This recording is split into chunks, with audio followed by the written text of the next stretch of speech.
team, still some options. I'll start off. I'll quickly say that their first five because we have been speaking about that. So round one is against the Eels, the Sharks round two, the Gold Coast Titans round three, South Sydney Rabbitohs round four, and round five is the Sydney Roosters. So we'll go from fullback this time and work our way up.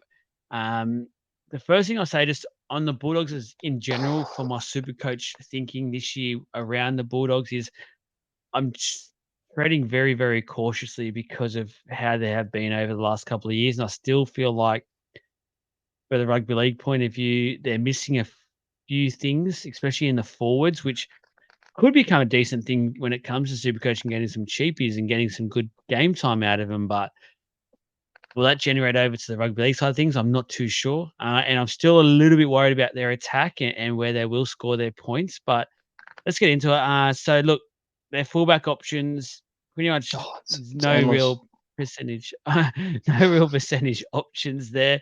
For the Supercoach side of it, they've only got 3 selected, but in real life, they could probably put about 10 players there. So there'll Yeah. probably be some dual positions getting changed around early on this year. But they got Perham there, Hayes Perham, no interest at all, 512K. Blake Taff, obviously the new recruit. There is some whispers coming around that he will be getting the fullback starting spot and Crichton will start at centre. Mm, I've seen that too. I can sort of understand the logic, but at the same time, I'm thinking weighing up Crichton and Blake Taff. I know who's I want getting their hands on the ball more, and that's obviously Stephen Crichton.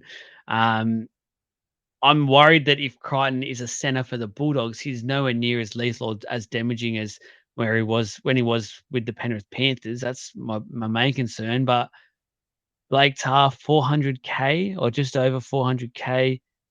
There's a few out there that are entertaining the idea, 2% ownership. Um, but Yeah. yeah, I'm not touching Blake Taff. No. There's too much hesitation already from me. Yeah. I just don't see it. Like, you know exactly what you're going to get out of Blake Taff. Like, he's, in a much better side too with the Rabbits. He just didn't really seem to do a great deal. Um, their fullback stocks could be so long, man. Like, you go through it. I would prefer Connor Tracy at fullback than Blake Taff. Yes. And that's just another player they've got. They've got Perham, they've got Crichton. There's Tracy that can do it. Um, you could probably put anyone in there, to be honest with you, and they could all do something. And Yep. I don't think Perham could compared to what the rest could.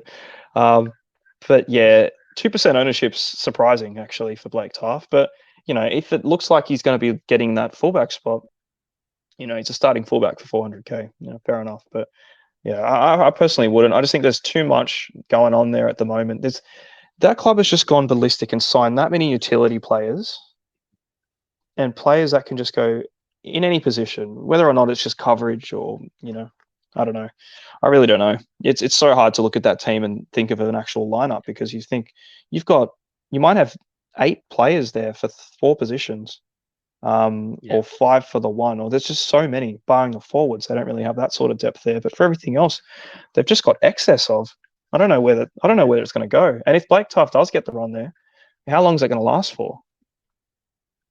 We're unknown. Like that's the thing, and that's why I don't want to touch anything to do with Canterbury Bulldogs backline players for now. Like, obviously, there is a couple of those elite players, which a little bit of a different story. But again, I don't know if I want to pay a premium price for a Bulldogs player right now. I know there is one we'll get to in the wingers that you are Mm, quite excited about.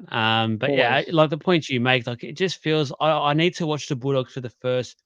I'd go past 5 rounds. I'd say at least 6 or 7 to see some consistency with how they're playing and the style. And look, that might mean I miss out on someone who's doing quite well points wise, but I'm willing to take that hit because it's a Bulldogs player. Now, put the jerseys swap into the like who we just spoke about, the Storm.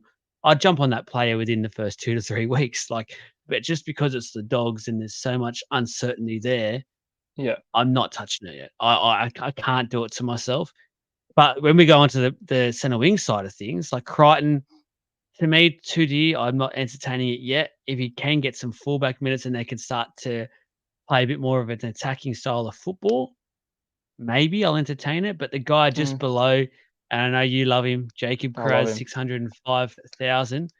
Yeah, Only 2% ownership, so let's not say absolute too much, bargain.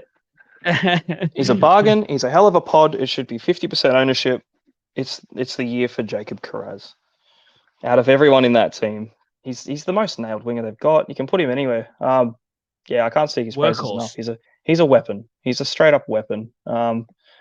Whether or not everyone else shares the same views as I do, that's up to them. But I like the guy. I think You don't he's want him to.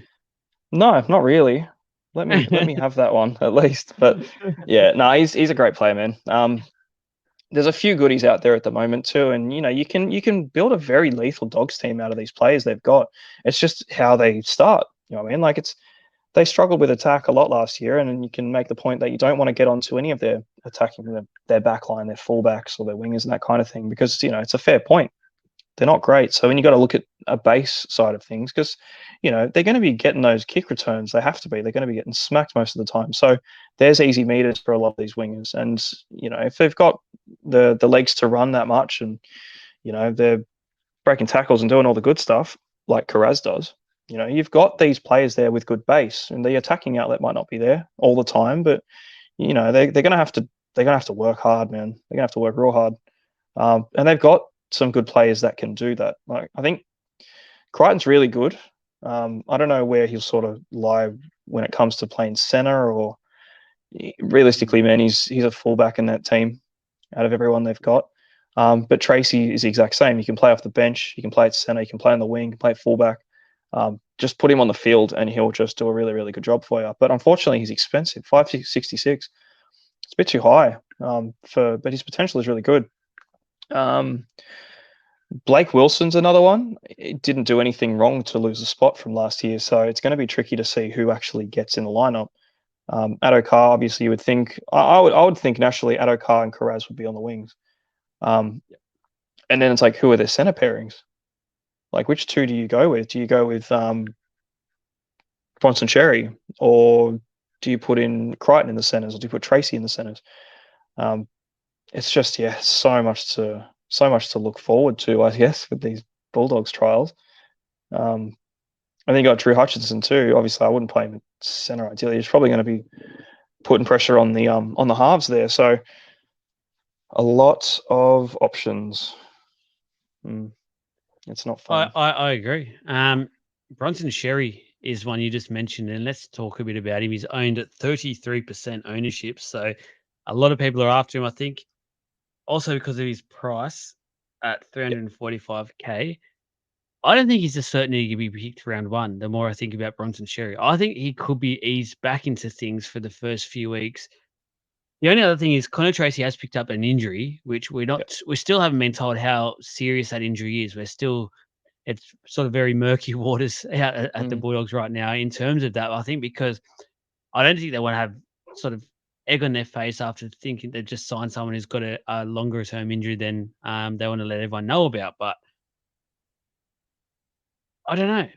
Yeah, Every time I it's do a team, like I think I'm now gotten around to him only because of a price thing.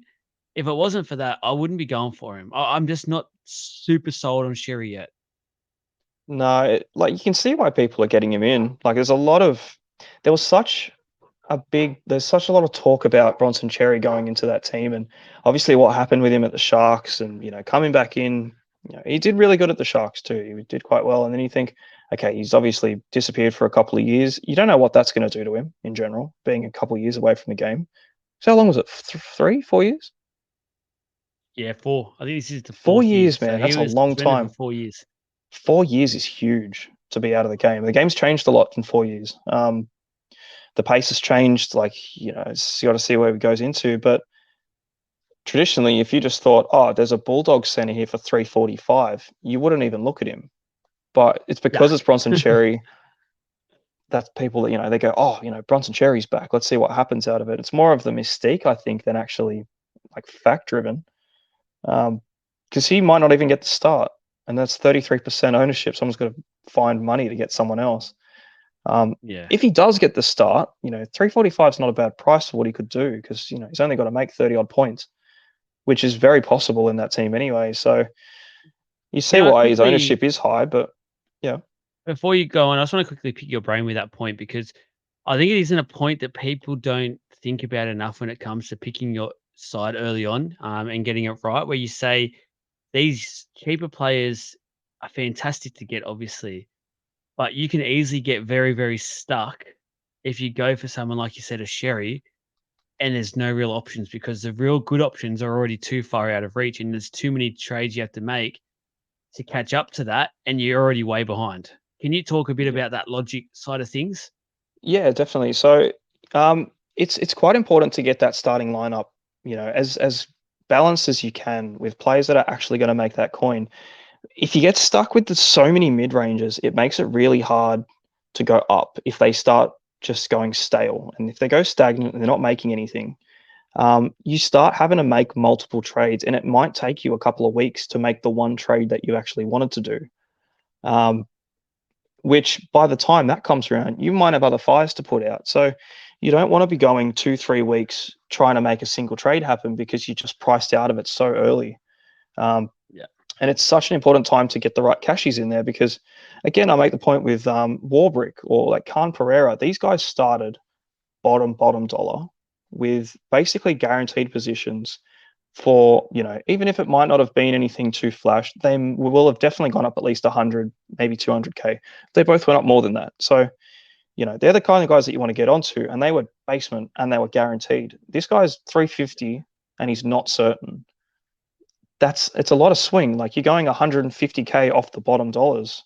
We just got to wait and see, obviously, who's going to be in that position. But if nothing happens for Xerri and you start with him and he doesn't look like he's going to get a run or he's just not there for whatever reason, it seems like at training, he might not be with it.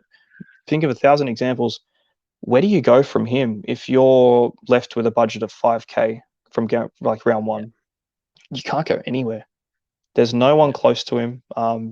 Everyone below him isn't an option. Otherwise, you probably would have had them. And anyone above him is of an option maybe 100K away. So then you got to go, oh, shit, now I've got to get rid of this gun and go down to someone in a mid range just so I have a starting player. And that's really, really bad place to start from.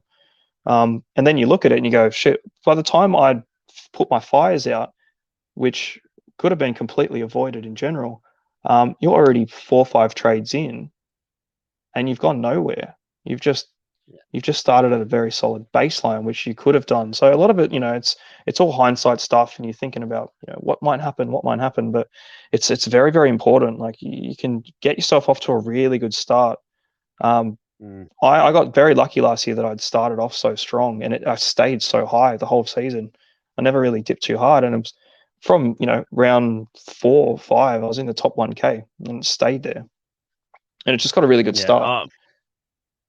I didn't, unfortunately. Looking back on it now, I'd made that mistake. What you're talking about now, and that's why I sort of made that. Wanted to stop you there because it did really resonate with myself. But I could see it where, looking back, I got it wrong, and I did do a few of those decisions that I shouldn't have done.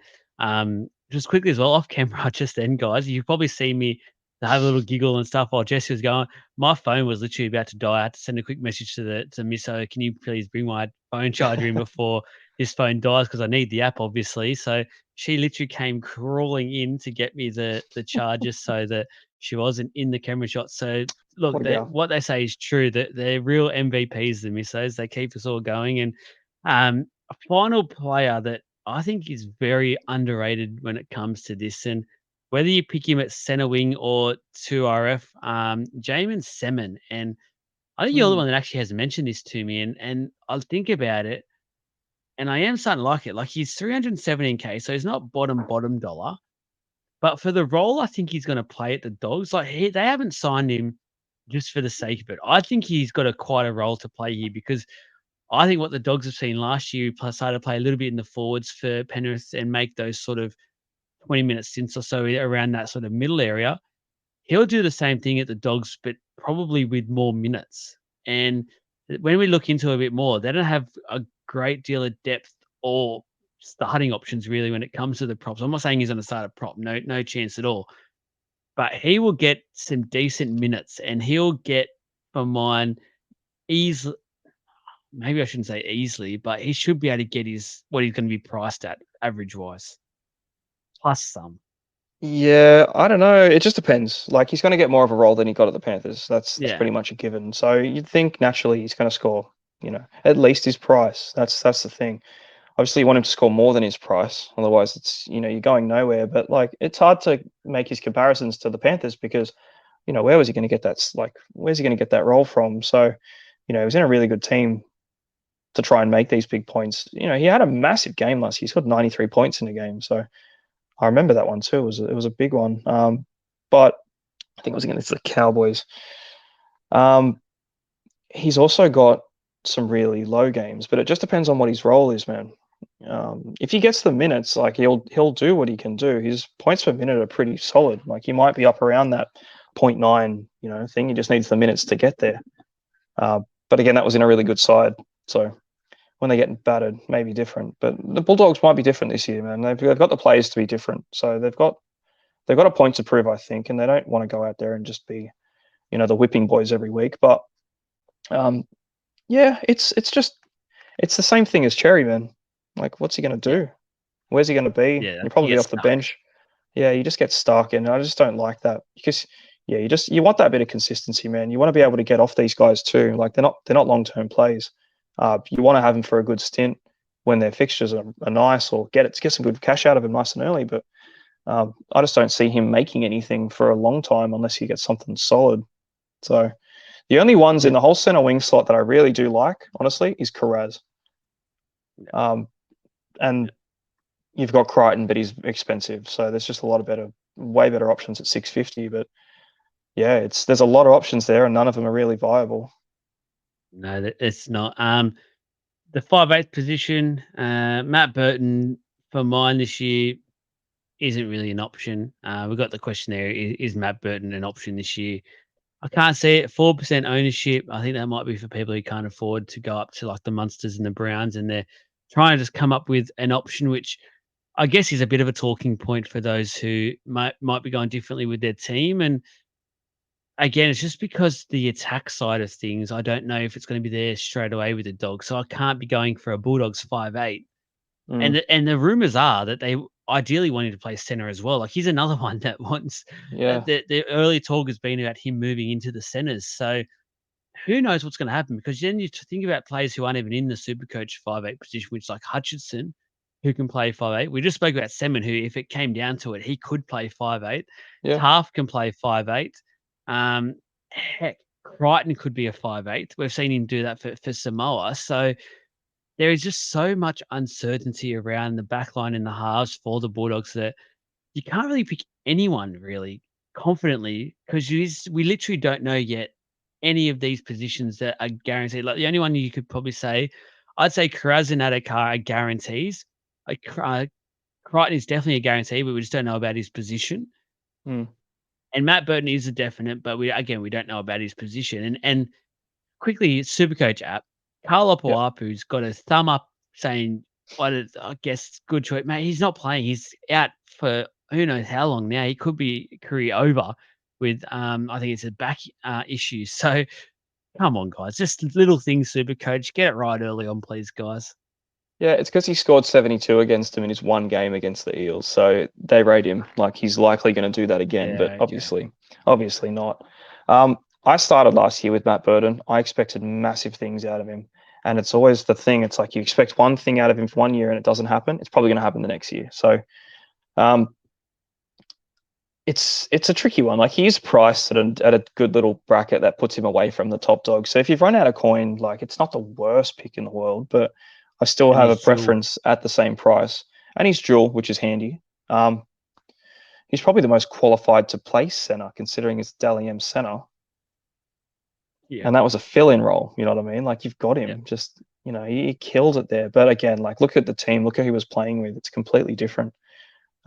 I He's just just want to not a see him get a bit playmaker. more. Yeah, I just want to see him get I more of say a. it every year. He's not a playmaker, and I feel sorry for him because He's got a he's bomb. almost been That's pushed it. into this.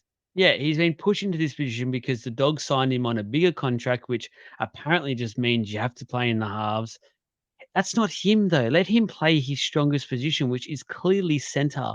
Like, I don't Mm, care. Anyone can send me an argument. Please send the page and let me know your thoughts on it. But I don't think I'll ever get change. My thoughts will change. He is a centre out and out, and he could be a superstar at centre. He yeah, he could could be. be more damaging for the Bulldogs at centre than 5'8", because the pressure's been taken off. And let's say if he links up with the player he's pitched with here, Josh Adokar, what a combination. And Yeah, then it'd on be the odd huge. occasion, he could put the boot down and stuff, set up Adokar for a down the field, pick the ball up, score. Like, that's got me interested. If he got moved to centre, I'd definitely be interested. Just imagine having that attacking outlet at center with that sort of boot on him. You know what I mean? Like, how Oh, many more?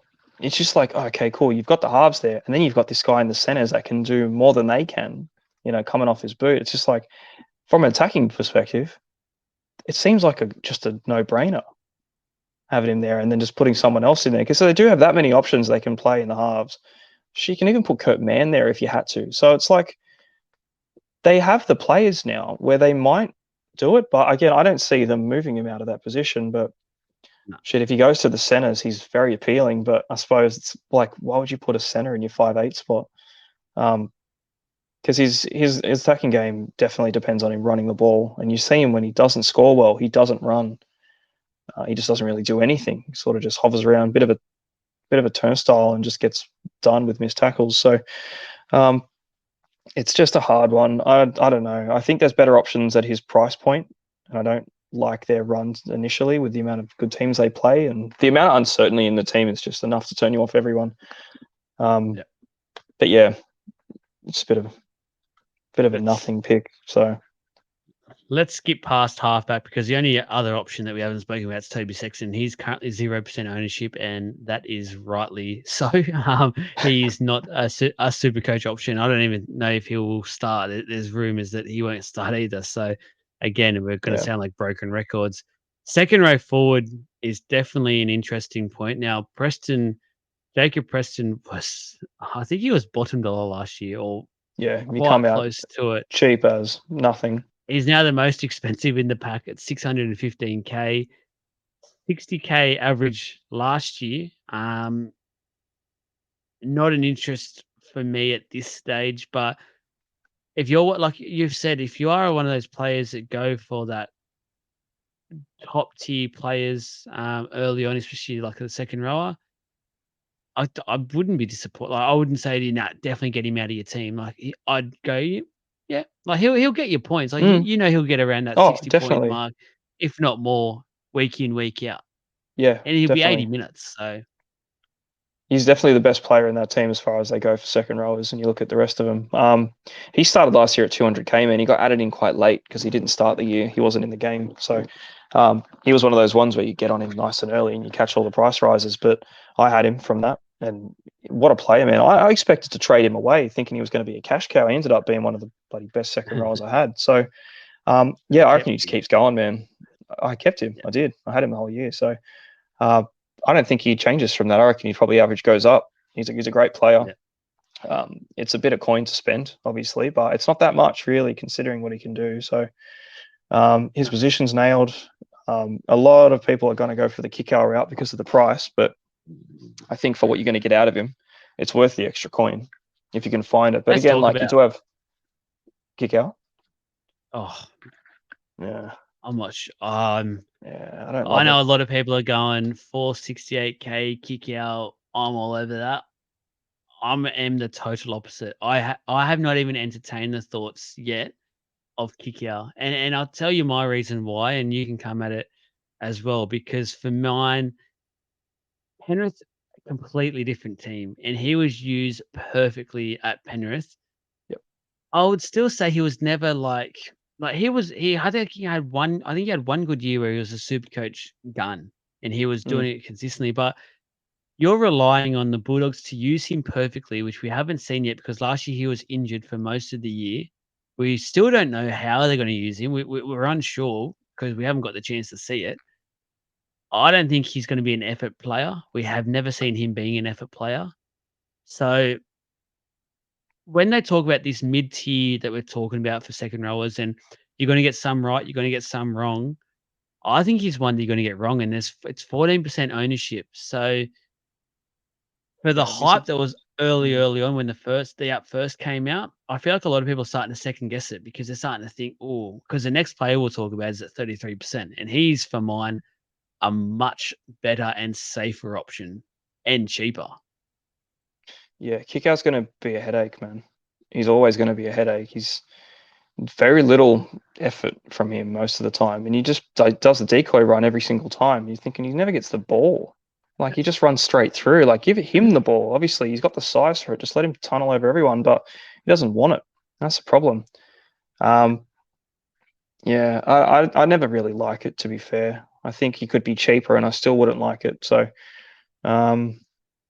14% is quite a lot, considering who else is at that 460 price point. You know, you got Firma, you got Wong, Yeah, true. you got a There is lot a of other lot. players out there. It's a very, very heavy bracket, and a lot of discussion is going around this 400 to 500k second row as everyone's talking about it. And I wouldn't have him in the list at all. If you had to choose six, he wouldn't even be on there. So Curran's in a shitload of teams. Get Um, to him. Excite me. excite you? I can't really. I He's can't just excite you about Josh Curran. I really can't. He needs a big minute. He needs a big role at lock, man. He needs a big, big role at lock to get those points. you He have to might get get it it. though. That's the thing. He will. He You has to reckon because look he at has to? their pack. They have nothing. They can't Yeah, afford him to not be on the field working his ass off. yeah. They've got a lot of they've got a lot of players to rotate through, man. If you can get it and he can get a good stint at lock, like 60 plus, then I like it. Um, but outside of that, if he's going to be, 40, 50, if it's not going to be his, it might be Mans or Knights or Sutton, whoever it's going to be, man. I don't know yet. He's not in my team. Obviously, no one's in my team. I deleted everyone, but he wasn't. He wasn't in there before I deleted it all. So I'm on the fence, man. I'm really on the fence with him still because I do like Curran. I think he's got the potential for it. But yeah, heavy ownership kind of helps soften the blow if it doesn't hurt. Like it doesn't seem to happen for Yeah. him because you're going to be with the pack that's got him. So it's not a bad thing. And I think the people that don't have Curran probably have Kickout because I'll definitely not have both of them. It's just a terrible way to play. But Or do they?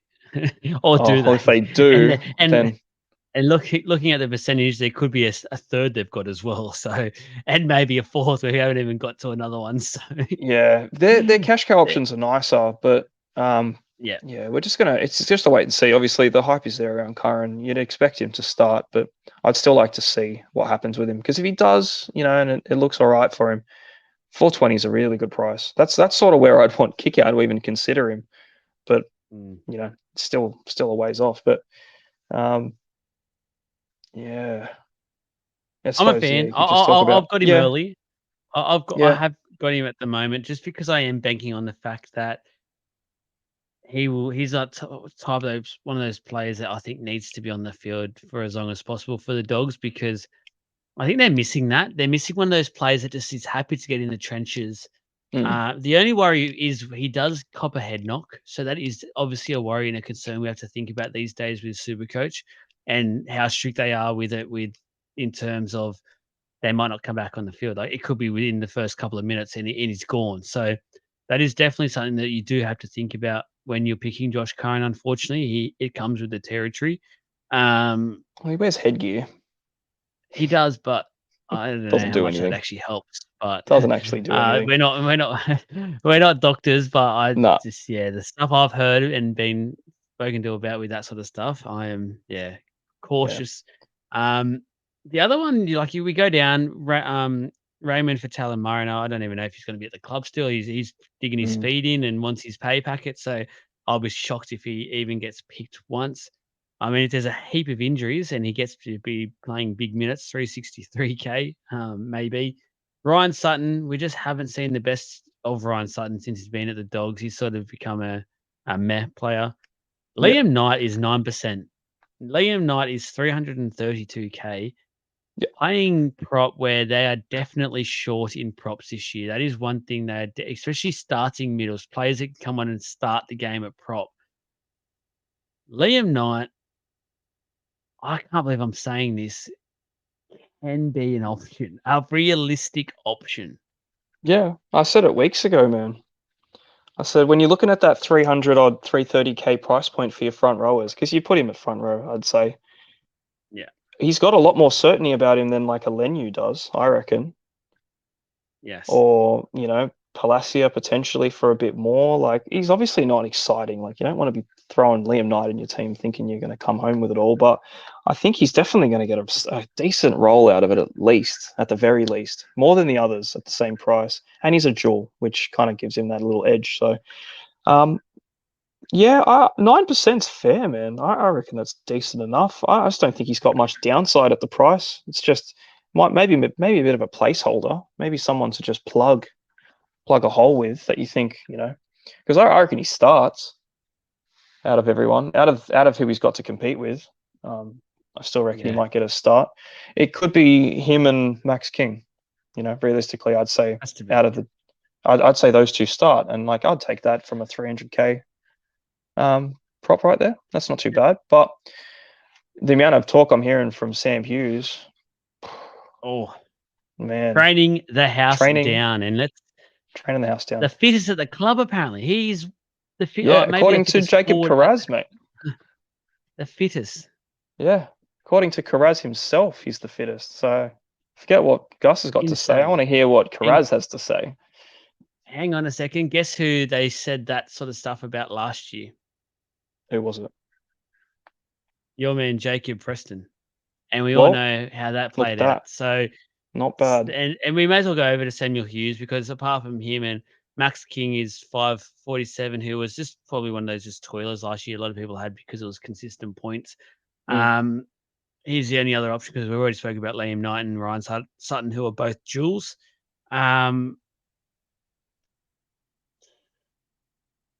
Samuel Hughes is, I think, a must.